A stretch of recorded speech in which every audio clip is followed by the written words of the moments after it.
We're here today, and we gather to remember the Holocaust.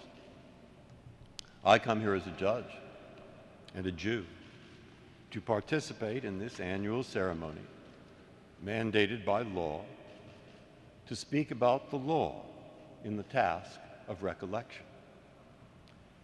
As the Nazi atrocities fall further into the past, direct recollection may become more difficult, but it will not become less important.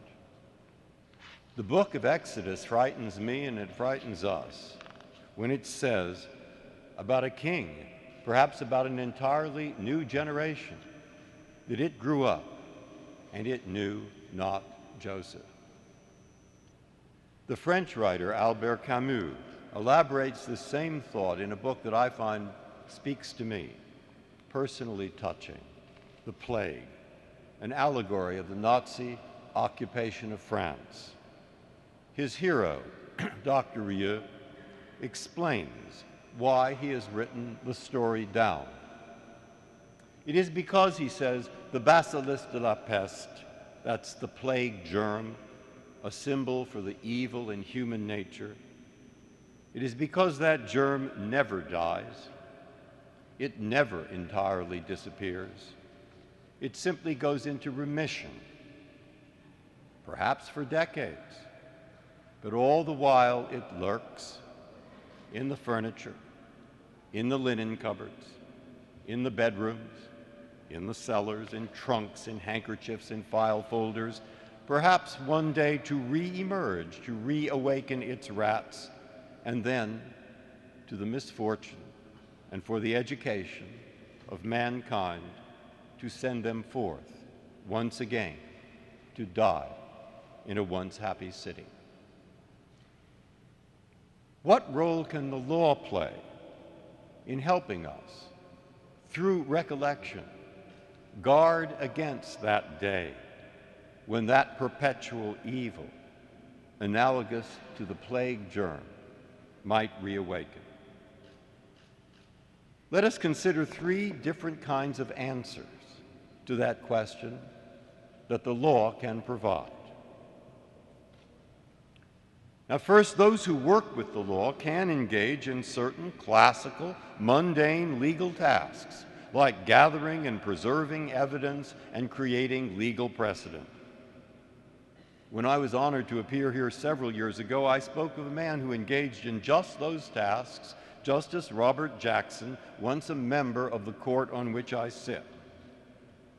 65 years ago, Jackson put aside his work in Washington in order to serve as the chief prosecutor at Nuremberg.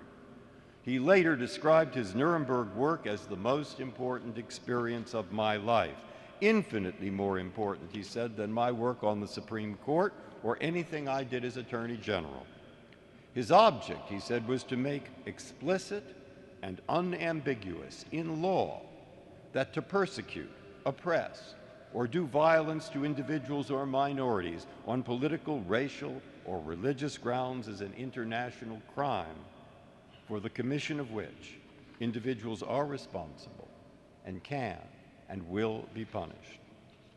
He began by telling the Nuremberg Tribunal that, and I love these words, the wrongs we seek to condemn and punish have been so calculated, so malignant, and so devastating that civilization cannot tolerate their being ignored because it cannot survive their being repeated. That four great nations, flushed with victory and stung with injury, stay the hand of vengeance and voluntarily submit their captive enemies to the judgment of the law is one of the most significant tributes that power has ever paid to reason. And then he built what he called a drab case. He did not try, he said, to appeal to the press or to the public. He understood his role as collecting hard evidence largely built on the Nazis' own documents, the authenticity of which, he said, could not be challenged, and it was not challenged.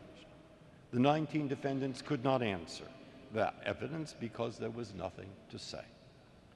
Jackson collected the evidence not simply to convict the war criminals, but also to document the facts for history to remember. We must establish incredible events, he said, by credible evidence, and that evidence must be presented with such authenticity and in such detail that there can be no responsible denial of these crimes in the future, and no tradition of martyrdom of the Nazi leaders can arise among informed people. So he and the other prosecutors brought to Nuremberg 100,000 captured German documents. They examined millions of feet of captured film. They produced 25,000 still photographs together with Hitler's personal photographer, who took most of them. And month after month, in over 17,000 transcript pages, they assembled a mountain of evidence to which no response was possible. History was there revealed. It remains revealed for all the future to see. Now, second, another thing law can do is that those who work with law can, through trials that tell stories, help produce an emotional as well as a factual understanding of just what occurred. Doing so was in significant part the object of another trial which took place 50 years ago in Jerusalem. It was the trial of Adolf Eichmann, the man in charge of transporting millions of Jews to death camps. In prosecuting the case against Eichmann, Israel's Attorney General, Gideon Hausner, provided documentation, but he did something more. He sought out survivors of the Holocaust to bear witness. About 100 took the stand. They told their own stories about what they saw, about what they endured, about what they survived, and about how they remembered those who did not survive. The audience was different from that of Nuremberg. The trial was televised, both in Israel and around the world. Millions in the United States watched the proceedings. And for the first time, many people heard the Holocaust survivors tell their stories with their own voices.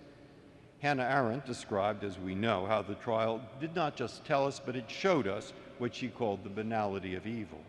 Historian Deborah Lipstadt tells us that those human stories, the stories of those involved, changed our perception of the victims of genocide. Seen from the perspective of today's topic, which is remembrance, both trials had an important role to play.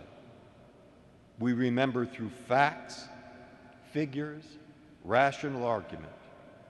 We also remember through human stories that carry emotion and impact feeling. The documented record prevents history from doubting what was done. The compelling personal stories help prevent the future from forgetting the victims themselves, their stories, and their humanity. Now, there is a third way that law can help. For today, throughout the world, many are at work at another important practical task: building institutions that use law to protect us against law's antithesis, the exercise of arbitrary power. Since the end of World War II, ever more nations have adopted democratic forms of government that, like our own, guarantee basic individual rights, in part through constitutions that an independent judiciary seeks to enforce. At the same time, the example of Nuremberg has helped to inspire the establishment of tribunals, often international tribunals, with authority to protect basic human rights and to pursue those who violate them. Consider the European Court of Human Rights, the International Criminal Tribunal for the former Yugoslavia, the Tribunal for Rwanda, the International Criminal Court. The lessons of the Eichmann trial also may have influenced other efforts to prevent us from forgetting past violations, as when South Africa's Truth and Reconciliation Commission, through public exposure, helped to inform the world about the human rights violations of the apartheid era. In these and in related ways, we have seen nations seek gradually to expand a rule of law designed to protect us against the re-emergence of Camus' germ of the plague. Unfortunately, however, we need only look around today's world to understand that rights, rules, the obligations that the law sets forth, all of them are no more powerful than the human will to enforce them. Thus, the work of developing an enforceable rule of law proceeds very slowly. Its product is imperfect, and like the tapestry of Penelope, the legal cloth that we weave during the day is unraveled during the night. But that is simply all the more reason to remember, to continue the work, to substitute, as Justice Jackson reminded us, the power of reason for the force of power. The Talmud teaches us it is not incumbent upon you to complete the work, but neither are you free to evade it. Despite the terrible examples of the Holocaust Museum contains, I find its final room, a room that's filled with silence, for what is there to say?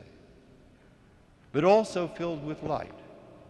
I find in that final room a symbol of hope.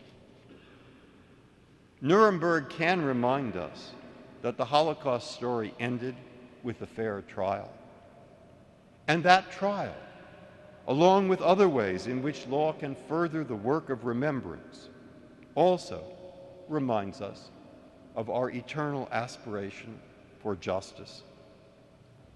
Aeschylus wrote about that aspiration 2,500 years ago in the Eumenides, when justice, overcoming the avenging furies, promises Athens that her seat, the seat of justice, shall be a wall, a bulwark of salvation, wide as your land, as your imperial state, none mightier in the habitable world.